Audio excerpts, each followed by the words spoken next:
The largest known sanctuary that has ever existed on 2b2t was the Valley of Wheat. The wheat covered practically every grass block in the region, stretching over 1,000 blocks from end to end.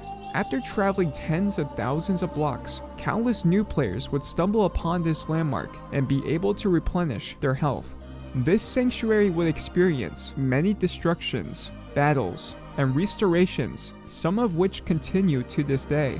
Today in this video, you will learn about the complete history of the Valley of Wheat, one of 2b2t's most historical landmarks.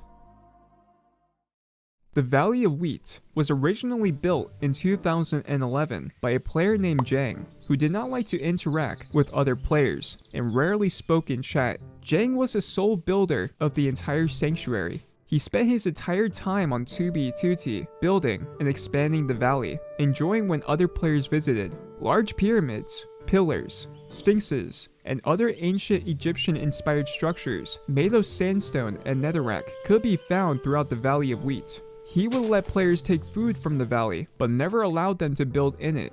Jang built a pyramid in the nether, leading players through a portal and into the Valley of Wheat. Eventually, from time to time, griefers would arrive and place cobblestone lava casts, but Jang would destroy them every time they appeared. During a trip through the nether, Jang was attacked by another player. Out of sheer luck, he was saved by a player named Octopath, who was one of the only players Jang ever interacted with. Octopath would protect the Valley of Wheat at all costs, killing anyone who did not replant wheat. A year would pass, and the valley would get its occasional visitor while Jang built his beloved valley. However, out of nowhere, Jang disappeared.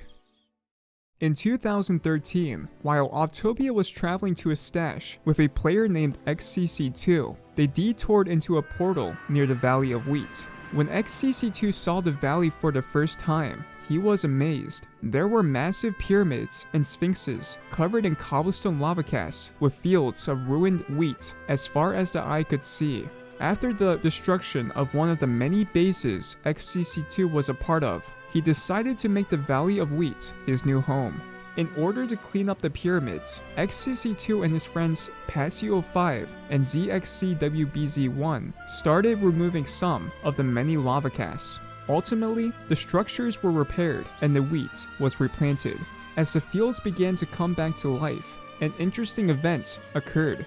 One day, while XCC2 was replanting wheat with Passio5, Jang appeared.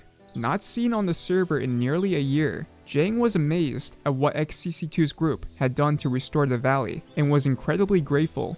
In 2014, Jang laid foundations for additional pyramids and sphinxes. Visitors would contribute to the valley by adding mob farms, bringing donkeys, building a tunnel to spawn, and much more. Many players at the time respected the valley, and even Pop-Bob, one of 2b2t's most notorious griefers, wouldn't destroy the valley. This was considered the height of the valley's existence. The fields were in perfect order, always being expanded to encompass Jang's vision of fields from sea to sea. Sphinxes and tunnels welcomed players to the valley. The pyramids were pristine, and there wasn't a single spot in the fields that lacked wheat. However, as in the case with most bases on 2b2t, the days of the Valley of Wheat were numbered. There were efforts to destroy the valley by random players that sought fame for destroying a landmark. Over the following days and weeks, the valley structures would be griefed, then soon repaired and replanted. However, after large griefing events, Jang will leave the server, often for months at a time. Jang's visits on 2b2t would become fewer and fewer, and XCC2's interest in being the sole caretaker of the Valley of Wheat began to lessen. In early 2016, after repairing all the valley's pyramids, sphinxes, and obelisks, XCC2's time in the valley came to an end.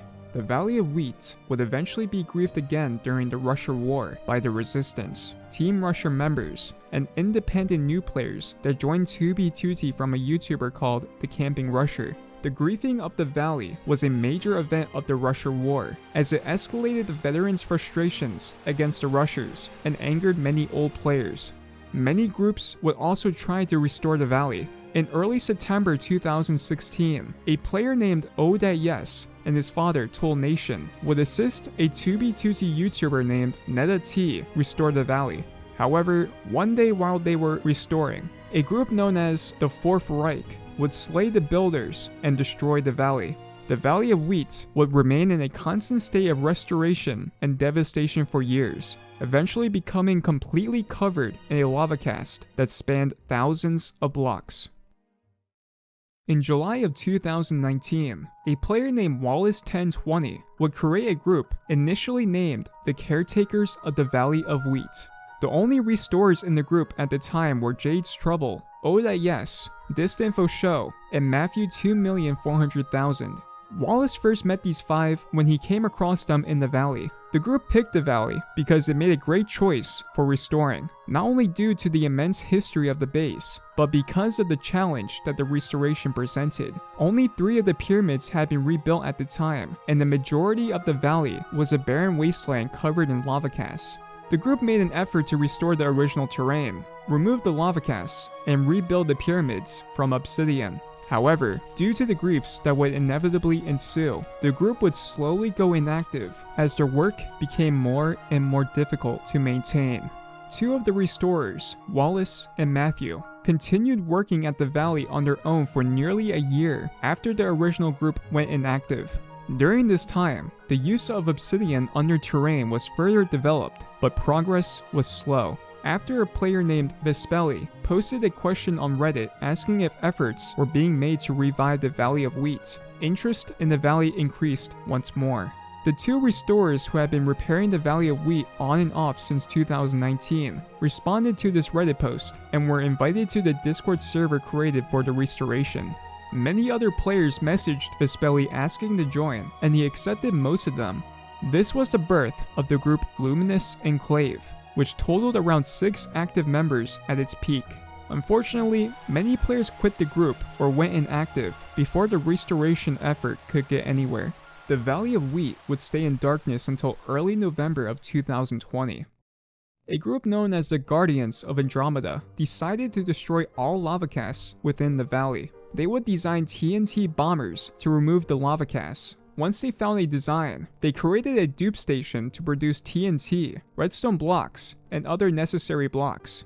Over the next few weeks, the Guardians of Andromeda dropped TNT onto the lava casts, and after being covered in darkness for years, the Valley of Wheat finally saw daylight once more. By the end of the project, they would place the valley's original terrain in obsidian to make sure the valley could be repaired without TNT destroying it again. They also began to add a layer of dirt, but when their dupe was patched on November 24th, their progress slowed and was never finished. Eventually, another group stumbled upon the Guardians of Andromeda's work. They would complete the dirt layer, add pyramids, and plant wheat. This would all change when a popular Russian YouTuber named Yozhat visited the Valley of Wheat. When he arrived, he found the work of the restorers and wanted to help. Yozhat would gather players from the group New Bakal, but there were not many of them, so he invited more players. Through friends of friends, Yozhat gathered 30 additional players to restore the Valley of Wheat. After a few days, they were able to repair a few structures and construct a massive pyramid that converged on the main lava cast. A few weeks passed, and the Russian group decided to stop. After Yozhat uploaded his video about the Valley of Wheat's history and restoration, it was discovered that the unknown restorers Yozhat stumbled upon were part of a small group from 2019, the Luminous Sandclave. In May 2021, Wallace would go on to invite Vespeli to their new group, the Luminous Sandclave. Eventually, the group expanded by inviting those who came by to visit the valley. On May 24th, 2021, CodMiner22, who would go on to become one of the most active restorers, joined the group after stumbling upon the valley by accident on his first journey down the Eastern Spawn Highway. The original method for rebuilding the valley worked through a schematic made by Wallace. With inspiration from earlier attempts at restoration, Matthew devised a plan to lay obsidian where any terrain previously existed. This eventually led to the entire valley getting a coat of obsidian. The highway pyramids and sphinxes remained obsidian to protect against highway traffic. In order to keep players off the surface, the group would also divert nether portals to bedrock. Though the group had initially intended to mine lava casts by hand, a redstone grill method was in the works. Restoring was turning out to be relatively quick, despite some drawbacks. A group named the Backstreet Boys griefed the valley on June 2nd, 2021. Luminous Sandclave members tried to fight back. However, the griefing eventually became so severe that they went into a period of inactivity that lasted from June to October 2021. During this inactivity, several members started doing other things on the server. One of them, House Was There, went stash hunting. He found an old stash of ender chests that would be useful for the valley. This allowed the restorers to expand the obsidian terrain even further. Later, when a coordinate exploit called NoCom was announced to the public, the NoCom heat map was released. House Was There would program an HTML document that could be used to gain coordinates from the heat map. House Was There, EBSMC, and CodMiner22 would use this to look for bases and stashes. After a month of exploring the heat map and visiting locations more than 1,000 times, CodMiner22 had gathered nearly 90 double chests of items, mostly PvP gear and building materials. He would share these items with the rest of the group, which made the later restoration attempts more efficient. Now, everyone was geared, and the lava casts no longer had to be mined by hand, but could be blown up with the TNT that had been found. In October 2021, the group managed to repair most of the obsidian layer, place dirt, and add wheat around the pyramids. Even though everything appeared to be going smoothly, the Luminous Sandclave faced bad luck once more.